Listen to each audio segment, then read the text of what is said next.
ഇവിടെ നമ്മൾ പഠിക്കാൻ പോകുന്നത് എന്തിനെ പറ്റിയാണ്? തൗഹീദിനെ പറ്റിയാണ്. തൗഹീദ് എന്ന് പറഞ്ഞാൽ നമ്മൾ എന്താ അവിടെ പഠിക്കുന്നത്? ആരെ പറ്റിയാണ് പഠിക്കുന്നത്? അള്ളാഹു സുബ്ഹാനഹു വ തആലയെ പറ്റിയാണ്. ഹഖുള്ള അള്ളാഹിന്റെ അവകാശങ്ങളെ പറ്റിയാണ്.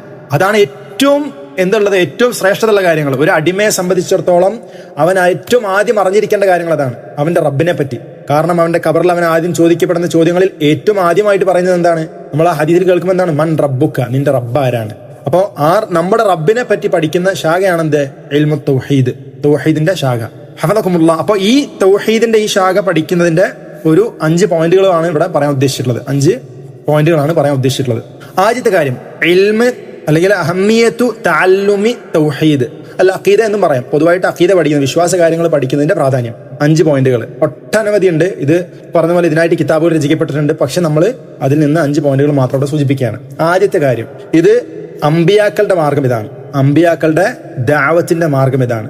അവരാരംഭിക്കുന്നത്, അവരുടെ ദഅവത്തിന്റെ അടിസ്ഥാനം എന്താണ്? തൗഹീദാണ്. അല്ലാഹു സുബ്ഹാനഹു വ തആല സൂറത്തുൻ നഹ്ലിലെ 36-ാമത്തെ ആയത്തിൽ പറഞ്ഞു, വലഖദ് ബഅത്നാ ഫീ കുല്ലി ഉമ്മത്തിർ റസൂല അൻ ഇഅ്ബുദുല്ലാഹ വജ്തനിബുത് ത്വാഗൂത്ത്. അല്ലാഹു സുബ്ഹാനഹു വ തആല പറയാണ്, നാം എല്ലാ ഉമ്മത്തുകളിലേക്കും റസൂലുമാരെ അയച്ചിട്ടുണ്ട്. എന്തായിരുന്നു അവരുടെ ദഅവത്ത്? അൻ ഇഅ്ബുദുല്ലാഹ വജ്തനിബുത് ത്വാഗൂത്ത്, അഥവാ തൗഹീദാണ്. അതാണ് അവരുടെ ദഅവത്തിന്റെ അടിസ്ഥാനം. അപ്പൊ അമ്പിയാക്കളുടെ ദഅവത്ത് എന്നുള്ളത് എന്താണ്? അത് തൗഹീദിന്മേൽ പണിഞ്ഞിട്ടുള്ളതാണ്. തൗഹീദാണ് അവരുടെ ദഅവത്തിന്റെ അടിസ്ഥാനം. അത് സൂചിപ്പിക്കുന്നുണ്ട് എന്ത്? തൗഹീദിന്റെ പ്രാധാന്യം. രണ്ടാമത്തെ പോയിന്റ്, റസൂലുള്ളാഹി സ്വല്ലല്ലാഹു അലൈഹി വസല്ലമ സഹാബാക്കളെ തർബിയത്ത് ചെയ്തിരുന്നത് അങ്ങനെയാണ്. ഇമാം ഇബ്നു മാജ റിപ്പോർട്ട് ചെയ്യുന്ന 61-ാമത്തെ ഹദീസ്, ജുന്ദുബ് ഇബ്നു അബ്ദില്ലാഹ് റളിയല്ലാഹു അൻഹു പറഞ്ഞു, ഖാല കുന്ന മഅൻ നബി സ്വല്ലല്ലാഹു അലൈഹി വസല്ലം ونحن فتيان حزاورة فتعلمنا الإيمان قبل أن نتعلم القرآن ثم تعلمنا القرآن فازددنا به إيمانا. സഹാബി പറയാണ്, ഞങ്ങൾ റസൂലുള്ളാഹി സ്വല്ലല്ലാഹു അലൈഹി വസല്ലമയുടെ കൂടെ ആയിരിക്കെ നമ്മുടെ ഫിത്യാനുൻ ഹസാവിറ, അഥവാ നമ്മൾ ചെറിയ യുവാക്കളാണ്, അല്ലെങ്കിൽ കുട്ടികളാണ്, യുവാക്കളാണ്, അതിന്റെ ഇടയിലുള്ള പ്രായമാണ്. എങ്ങനെയാണ് ഫിത്യാനുൻ ഹസാവിറ എന്ന് പറഞ്ഞ എന്താ പ്രായം? ചെറിയ കുട്ടിയിൽ നിന്ന് വലിയ ആളിലേക്ക് കടക്കുന്ന, അവന്റെ എല്ലുകളെല്ലാം ഉറച്ചു വരുന്ന, അവൻ ശക്തി പ്രാപിക്കുന്ന ആ ഒരു പ്രായം. അപ്പൊ എങ്ങനെയായിരുന്നു? ഫതഅല്ലംനൽ ഈമാന ഖബ്ല അൻ നതഅല്ലമൽ ഖുർആൻ. ഖുർആൻ പഠിക്കുന്നതിന് മുമ്പ് നമ്മൾ ഈമാൻ കാര്യങ്ങൾ പഠിച്ചു, വിശ്വാസ കാര്യങ്ങൾ പഠിച്ചു. തുമ്മ തഅല്ലംനൽ ഖുർആന, ശേഷം നമ്മൾ ഖുർആൻ പഠിച്ചു. ഫസ്ദദ്നാ ബിഹി ഈമാന, അങ്ങനെ നമ്മുടെ ഈമാൻ വർദ്ധിക്കുകയും ചെയ്തു. അപ്പൊ റസൂലുള്ളാഹി സ്വല്ലല്ലാഹു അലൈഹി വസല്ലം സഹാബാക്കളെയും കുട്ടികളെയും പഠിപ്പിച്ചത് എന്തുകൊണ്ടാണ്? തൗഹീദ് കൊണ്ടാണ്, അഖീദ കൊണ്ടാണ്, വിശ്വാസ കാര്യങ്ങൾ പഠിപ്പിച്ചുകൊണ്ടാണ്. അത് സൂചിപ്പിക്കുന്ന മറ്റൊരു പോയിന്റാണ് ഷെയ്ഖ് സാലിഹ് ഫൗസാൻ ഹഫദഹുല്ലാഹ് അദ്ദേഹത്തിന്റെ ഉസൂൽ സലാസയുടെ ശർഹിൽ പറയുന്നുണ്ട്. റസൂലുള്ളാഹി സ്വല്ലല്ലാഹു അലൈഹി വസല്ലമ ദഅവത്ത് നടത്തിയിരുന്നത് 23 വർഷക്കാലഘട്ടമാണ്. 23 വർഷക്കാലമാണ് എന്ത് ചെയ്തുള്ളത്? റസൂലിന്റെ നുബുവത്ത്. 40-ാം വയസ്സിലെ നുബുവത്ത് ലഭിച്ചു. 63-ാം വയസ്സിലാണ് റസൂലുള്ളാഹി സ്വല്ലല്ലാഹു അലൈഹി വസല്ലം വഫാത്താകുന്നത്. അപ്പൊ 23 വർഷക്കാലം. അതിൽ 13 വർഷക്കാലമാണ് റസൂലുള്ളാഹി സ്വല്ലല്ലാഹു അലൈഹി വസല്ലം മക്കത്തുണ്ടായിരുന്നത്. 13 വർഷക്കാലമാണ്. ആദ്യത്തെ 13 വർഷക്കാലം എവിടെ ഉണ്ടായിരുന്നു? മക്കത്തുണ്ടായിരുന്നു. പിന്നെ ഹിജ്റ ചെയ്യുകയും ബാക്കി മദീനത്തുണ്ടായിരുന്നത്. അപ്പൊ ഈ 13 വർഷക്കാലം മക്കത്തുണ്ടായിരുന്നതില് അതിൽ ബഹുഭൂരിപക്ഷവും എന്തായിരുന്നു? തൗഹീദിലേക്കുള്ള ദഅവത്തായിരുന്നു. ശിർക്കിനെ കൊണ്ട് താക്കീത് ചെയ്യുകയും തൗഹീദിലേക്ക് ഉള്ള ദഅവത്തായിരുന്നു. അവിടെ അവസാന കാലഘട്ടത്തിലാണ്, ആ മക്കത്തുണ്ടായിരുന്ന അവസാന കാലഘട്ടത്തിലാണ് എന്ത് ചെയ്യുന്നത്? നിസ്കാരം ഫർളാക്കപ്പെടുന്നത്, നിസ്കാരം നിർബന്ധമാക്കപ്പെടുന്നത്. സക്കാത്ത് നിർബന്ധമാക്കപ്പെട്ടിട്ടില്ല, നിയമമാക്കപ്പെട്ടിട്ടില്ല.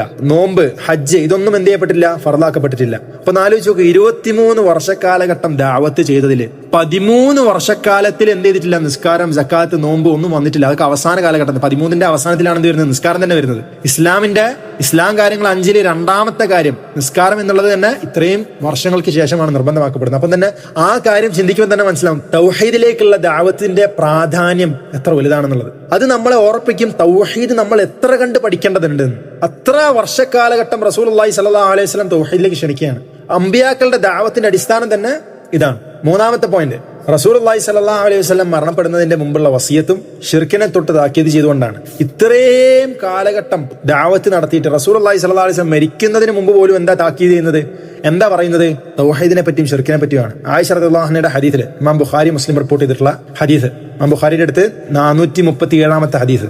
ആയിഷ റളിയല്ലാഹു അൻഹ പറയാണ്, റസൂലുള്ളാഹി സ്വല്ലല്ലാഹു അലൈഹി വസല്ലമയുടെ അവസാനത്ത് മരിക്കുന്ന സമയത്തുണ്ടായിരുന്ന ആ രോഗത്തിന്റെ അവസ്ഥയിൽ റസൂലുള്ളാഹി സ്വല്ലല്ലാഹു അലൈഹി വസല്ലം പറഞ്ഞ വാക്കാണ്, ലഅനല്ലാഹുൽ യഹൂദ വന്നസാറ ഇത്തഖദു ഖുബൂറ അംബിയാഇഹിം മസാജിദ ഔ മസ്ജിദ.